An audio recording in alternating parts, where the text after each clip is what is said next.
With the first state championship in the books on the east side, the expectations were set in stone. Little did the 2003 team know at the time, but what they had just accomplished would set the standard for decades to come. North Shore continued to find success, rattling off 7 more district championships and a remarkable 5 straight undefeated regular seasons from 2004 to 2008, setting a state record for most consecutive regular season wins at 78. The Mustangs would reach the state semifinals again in 2007, but fall short to Converse Judson. David Aemon would not get back to the state title game again. In 2013, North Shore's playoff run came to an end in the second round to Cy-Fair. That 9-7 loss to the Bobcats would end up being Aemon's last as head coach, as he would retire in the offseason. Oh, John knew he was going to be the guy a couple of years before I stepped down. I told him that time was going to come, and in fact, and he was eager to be a head coach. He applied at a couple of places, and I did everything I could in terms of writing, calling, doing the things I could to sell him to those people, because I wanted the best for him.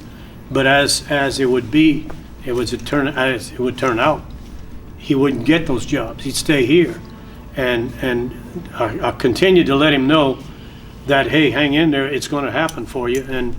And of course, through the administration and all, it did, and that's the way it should be. One of the things I think of is John kind of hinted to it a while ago, and I don't know but it's incredible how many. when a kid would mess up and get in trouble here, he had to come in the office and put the desk phone on speaker. He had to call his parent and tell him what he did wrong. They'd have a tendency to say, "They say I did." No, they say. You're going to tell them. So then they start tell the parent what they did wrong and why, and now they tell the parent what the punishment. And John, when he was a position coach, he sat in on this. So John learned how to work with parents in conjunction with the player, whether that player was in trouble or doing well or whatever it was, things going on at home, whatever. And he does, and I'm willing to bet anything, he does the same thing with his coaches. Yep. Because that's what he believes in. That's what relationships are about. And you work in conjunction with one another, and I don't know if I answered the question or whatever, but he was ready to be a head coach, long ready, and because I can't think of anything that I didn't add the word coordinator to that you did, John. Like whether it was, I'm serious, handling equipment. That's might be the toughest job on the staff, is handling equipment when you've got a lot of kids, Aemon would finish his 24-year coaching career with an overall record of 229 and 59, 14 district titles, and 1 state championship. Now, it was time to hand the program over to John Kay.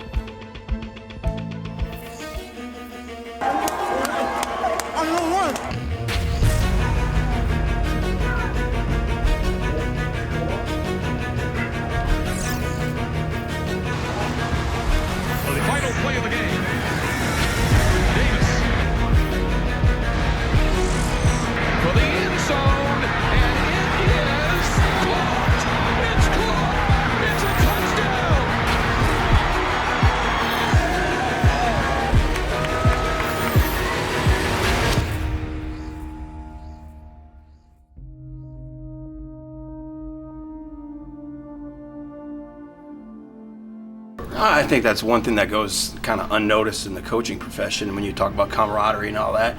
Obviously everything that I do, there's the bad part of it is you feel like there's never an original thought, about when in your coaching career, because you're so heavily influenced by the program that you went through. But the reality is it's a very small part of the impact he's had on me. I mean, we're talking about friends. We've spent time together. We've vacationed together. We've had talks when, that we'll probably never remember half of them. So, I think the influence on my career is obvious. I think what goes unnoticed sometimes is his influence on me as a man and a father and a person and those types of things. And I think that's coaching. Whether you're talking about a coach to a player, a coach to a coach, it's mentoring, it's coaching, and that's got no price. Kay took over in 2014, and then in 2015, the Mustangs were on a roll again, but after a bumpy start. The North Shore team of 15 started the year 0-3 with losses to Manville, Westfield, and Euless Trinity in non-district play. After that, North Shore would rattle off 7 straight wins to get into the playoffs, fueled by a defense starring Clavon Chason and Eric Monroe. Once in the playoffs, they defeated Pasadena Dobie 52-17, Clear Springs 52-14, Cypress Falls 28-21, and Dickinson 45-14 to get to the state semis. There, they faced Power Converse Judson and won 23-17 to advance to the state title game against Todd Dodge and Austin Westlake. December 19th, 2015, Austin Westlake versus North Shore at Houston's NRG Stadium, the Class 6A Division I state championship on the line. With the game tied late, Westlake went for the game-winning field goal. Clavon Chason blocked it to force overtime. In overtime, Micaiah Long, who went on to play at Kansas, scored the eventual game-winning touchdown, sneaking it in from a yard out. Needing a score, Westlake had to go for it on 4th down. Chaps quarterback Sam Ellinger handed it off to Colin Grayson, who would be ran out of bounds by Chason. That would end the game and start the celebration.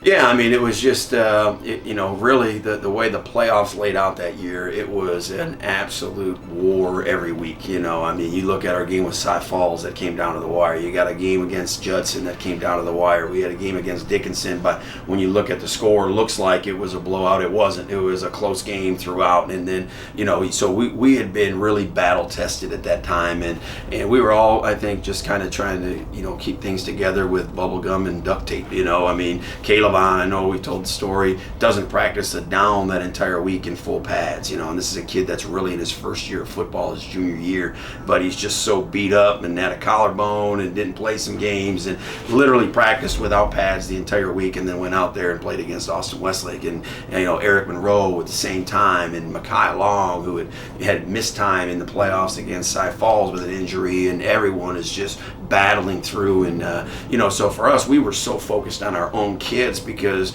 we were dealing with our own battles inside, health issues, and this being new and go through, and it was just complete adversity when we got there. We're in a tiny locker room that's really not a locker room, it's a break room, and then the clock starts and we don't get our full pregame. I mean, it was just one thing after another, which I think ultimately helped us as coaches and as players because it was us versus the world, and it was that throughout the course of the season. It was no different on that game day. It was just, if it could go wrong, it went wrong, and we were battling through it, and I think that just gave us all the opportunity to focus on us and control what we could control and go out and do our thing. And I can remember everything from that game vividly, from halftime and the overtime and having to walk out there with Todd Dodge and we're doing a flip and the things that are going through your mind that's when you truly realize the impact of Coach Aemon and the level of preparedness of things I'm thinking about. Lose the toss, we just discussed this a few minutes ago, and we're going to go to the end zone where our band is and try to gain as many things as we can, and to end the game there. It was just just a phenomenal experience. North Shore had won its second state championship with a 21-14 victory over Austin Westlake. John Kay had his second, but his first as a head coach, and number 2 was in the books for the East Side.